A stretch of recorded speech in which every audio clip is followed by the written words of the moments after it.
Hello అండి. అందరికీ hi. ఎలా ఉన్నారు? అందరూ బాగున్నారా?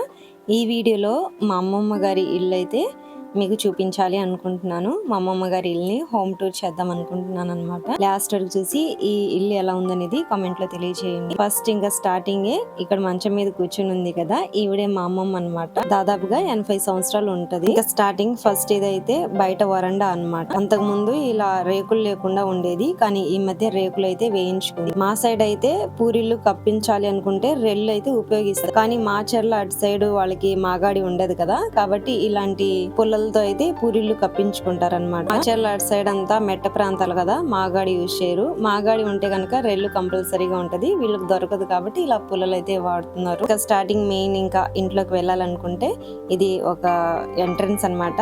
తలుపు వచ్చేసి రేకుతో చేయించుకుంది. మా అమ్మమ్మ అయితే ఒంటరిగానే ఉంటది ఇంట్లో. ఇంట్లో అయితే కరెంట్ లేదు మెయిన్ గా తీయడానికి. మా సైడ్ వాళ్ళ సైడ్ ఎప్పుడు ఇంకా కరెంట్ ప్రాబ్లం అనమాట. గిరిజన ప్రాంతాల వాళ్ళకి ఎప్పుడు కరెంట్ ఉంటుందో ఎప్పుడు పోతుందో తెలియదు. ఇంకా ఇల్లు అయితే ఇలా ఉంటుందన్నమాట. ఇంకా స్టార్టింగ్ అయితే ఇంకా బయట ఇంట్లో నుంచి బయట చూస్తే బయట ఇలా ఉంటది.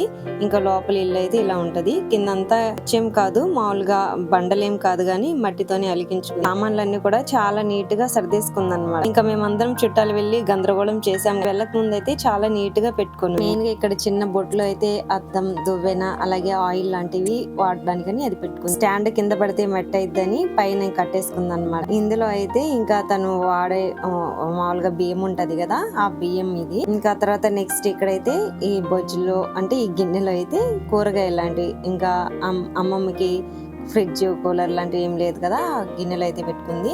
ఆ తర్వాత ఇక్కడ ఇందులో అయితే అమ్మమ్మ కూడా ఇంకా రోజు ఒక 2 రొట్టెలు అయితే చేసుకునిద్ది అనమాట. చాలా ముసలావిడే కానీ ఆమె రొట్టెలు లేకుండా ఉంది. ఆమె కూడా షుగర్ బీపీ ఉంది కాబట్టి రొట్టెలు కంపల్సరీ వాడేది. ఆ తర్వాత ఇక్కడైతే మాంసం అనమాట. మటన్ అన్ని ఉడికించుకొని ఒక దాంట్లో పెట్టుకుంది. ఇంకా ఈ బకెట్ లో అయితే ఇంకా పిండి మామూలుగా ఇందాక చూపించాను కదా జొన్నలు, అవి పట్టించుకొని రొట్టెలు చేసుకోవడానికి అని పిండి. ఇంకా తర్వాత దీని కింద బకెట్ లో అయితే స్టోర్ బియ్యం అనమాట, రేషన్ బియ్యం ఉంది కదా అది పెట్టుకుంది. ఇంకా చిన్న కడాయి అనమాట ఇది. ఎప్పుడైనా పిండి వంటలు చేసుకోవడానికి చిన్న కడాయి అయితే యూజ్ చేస్తుంది.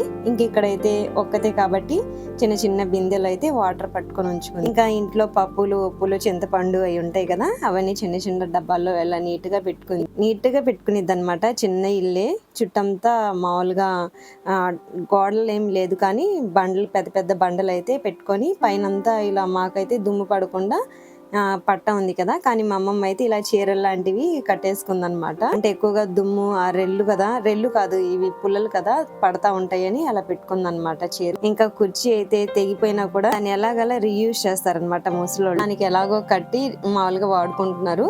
అమ్మమ్మ గ్యాస్ బండ కూడా నీట్ గా పెట్టుకుంది. చుట్టంతా బండలు ఇవన్నీ కూడా పెద్ద పెద్ద బండలు ఇలా పెట్టుకొని ఇంకా కట్టించుకుంది ఇల్లు అయితే. ఇక్కడ ఒక బకెట్ తగిలించుకుంది. ఇంకా పైన ఒక బుట్ట, అందులో ఇంకేమైనా చిన్న చిన్న వస్తువులు ఎక్కడ పోకుండా బొట్లో పెట్టుకుంది అనమాట. ఇదైతే ఇంకా రొట్టెలు చేసుకునే పెనం అనమాట. చూసారు ఎంత చక్కగా దాచిపెట్టుకుందో. ఇది రొట్టెలు తిప్పుకోవడానికి మామూలుగా ఉంటది కదా అది. ఇంకా పప్పు గుత్తి, ఆ తర్వాత ఇంకా మెయిన్ గా వాడిన సామాన్లు లాంటివి ఉంటాయి కదా, అవన్నీ అయితే ఇలా పైన పెట్టేసుకుందనమాట. పెద్ద పెద్ద బొచ్చెలు కానీ ఇంకా వాడని సామాన్లు లాంటివన్నీ మూటలు కట్టుకొని ఇలా పైన అయితే పెట్టుకుంది. పైన వరుసగా కర్రలు పేర్చేసుకొని ఇంకా దాని మీద పెట్టుకుందనమాట. ఇంకా వాటర్ పట్టుకోవడానికని పైపులు ఇవన్నీ కూడా ఇంకా దాని మీద పెట్టుకుంది. చాలా నీట్ గా ఉంచుకునిద్ది అనమాట. ఇంత చెత్త కూడా ఇంట్లోకి రానిదు. ముసలోళ్ళు అయితే నిజంగా ఇంటిని చాలా నీట్ గా ఉంచుకుంటారు. ఇంకా ఇక్కడైతే ఒక చిన్న దండ కట్టేసుకొని, అంటే దండం అంటే మామూలుగా ఒక పెద్ద కర్ర కట్టేసుకుంది అనమాట 2 పక్కల. ఇంకా కర్ర మీద ఆమె వాడుకునే బట్టలు ఉంటాయి కదా, ఆ బట్టలు అయితే నీట్ గా సర్దేసుకొని ఉంది. ఈ మంచం అయితే ఇంకా ఆమె పడుకోవడానికి నైట్ టైం ఇంట్లో పడుకునిద్ది అనమాట. డే టైం మాత్రం వరండాలోనే ఉంటది బయట. ఇదైతే తిరగలన్నమాట. చాలా బాగుంది కదా ఈ మోడల్. ఇప్పుడైతే ఎవరు వాడట్లేదు కానీ మా అమ్మమ్మ వాళ్ళు అప్పుడు వాళ్ళకి మిక్సీలు, గ్రైండర్ లాంటివి ఏం లేదు కదా, తిరగల్లోనే ఇంకా బియ్య పిండి గానీ, రొట్టెల పిండి గానీ, లేదంటే కందిపప్పులు లాంటివన్నీ కూడా ఈ తిరగల్లోనే చేసేవాళ్ళు అనమాట. ఇంకా పక్కన అది ఒక మామూలుగా బొచ్చు అనమాట, కరువు పనికి వెళ్ళడానికి అని యూజ్ చేసేది. ఇంకా చుట్టూ ఇదంతా కూడా గోడలు అని చెప్పాను కదా, మామూలుగా పెద్ద పెద్ద బండలు, అంటే గోడ కాదు అన్ని హోల్సే ఉన్నాయి.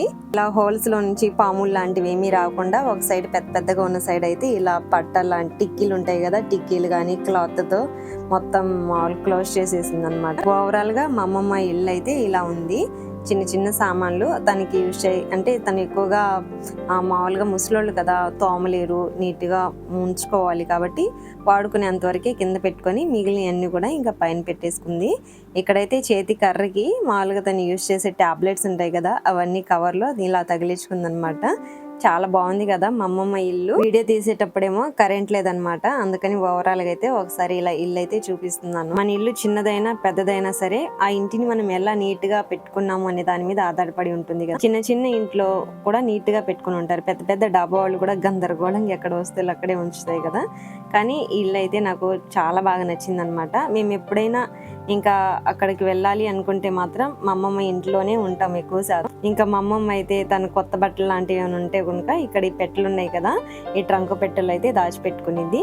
ఇంకా బీరువాలు కానీ ఫ్రిడ్జ్లు మిక్సీ లాంటివి ఏమీ లేదనమాట మా అమ్మమ్మకి. సింపుల్, ఇంకా పాతకాలం మంచి కదా, అలాగే ఉంటదన్నమాట. ఇంట్లో నుంచి బయటకు వస్తే కనుక ఇదంతా ఇంకా ఓపెన్ ప్లేస్. అమ్మమ్మ కూడా బయట ఓపెన్ ప్లేస్ చాలా ఎక్కువగానే ఉంది. చుట్టాలు ఎవరైనా రాని అందరు వాళ్ళ ఇళ్లలో ఫ్రిడ్జ్లు, ఏసీలు అన్నీ ఉంటాయి, కూలర్లు కూడా ఉంటాయి. కానీ అందరు ఇంకా పూరి గుడిసె దగ్గరే చేరిపోతారనమాట. ఇంకా మా అమ్మమ్మ మంచం మీద పడుకోనుంది. ఇంకా ఆమె బాత్రూమ్ అయితే అది. ఇంకా సైడ్ ఇట్ అయితే తనకు గాబు ఉందనమాట. ఈ తొట్లో ఇంకా వాటర్ పట్టుకునిద్ది. ఈ బండ్ల మీద బట్టలు ఉతకడం, అంట్లు తోముకోవడం లాంటివి చేస్తుంది అనమాట. ఈ తొట్టికి కూడా అందులో చెత్త చెదారం దుమ్ము లాంటివి పడకుండా చిన్న బండకి హోల్ చేసుకొని ఒక డబ్బా పట్టేలాగా ఇంకా అందులో నుంచి వాటర్ అయితే తోడుకునిద్ది అనమాట. ఆ తర్వాత ఆ రాయితో ఇంకా క్లోజ్ చేసేసిద్ది, మళ్ళీ ఏమైనా దుమ్ము దుమారం పడకుండా. అంత బాగా నీట్ గా ఉంచుకుంటారనమాట అమ్మమ్మ వాళ్ళు. ఇంకా ఇటు సైడ్ అంతా కూడా ఓవరాల్ గా ఇలా ఉందన్నమాట మా అమ్మమ్మ ఇల్లు. అటు పక్కన మాత్రం మామూలుగా గేదెలు అవన్నీ వచ్చి ఇంకా చిన్న గొంది సందులాగా ఉండడం వల్ల అందులోంచి దూరిపోయి ఇంక ఇల్లు అయితే పాడు చేసేస్తాయని మామూలుగా ముళ్ళు కంప లాంటివి తీసుకొచ్చి అటు సైడ్ అయితే తగిలించుకుంది. ఇంకా ఇదైతే చిన్న బాత్రూమ్ చెప్పాను కదా. ఓవరాల్ గా మా అమ్మమ్మ ఇల్లు అయితే ఇది. పైన అయితే ఒక జెండా లాంటిది పెట్టుకుంది అనమాట. ఇల్లు కప్పించిన తర్వాత ఇంటికైతే అదొక చిన్న లుక్ బాగుంది కదా. చుట్టుపక్కల అందరూ కూడా ఇంకా వాళ్ళకి నలుగురు కొడుకులు అనమాట. నలుగురు ఇంకా వాళ్ళు పెద్ద పెద్ద డాబాలో కనిపిస్తున్నాయి కదా, ఇంకా నలుగురు కొడుకులు అయితే అక్కడ ఉంటారు. అమ్మమ్మ మాత్రం సపరేట్ గా ఈ చిన్న పూరిల్లో ఉండిద్ది అనమాట. లాస్ట్ వరకు చూసినందుకు థ్యాంక్స్. ఈ ఇల్లు మీకు ఎలా అనిపించింది అనేది కామెంట్ లో చెప్పండి.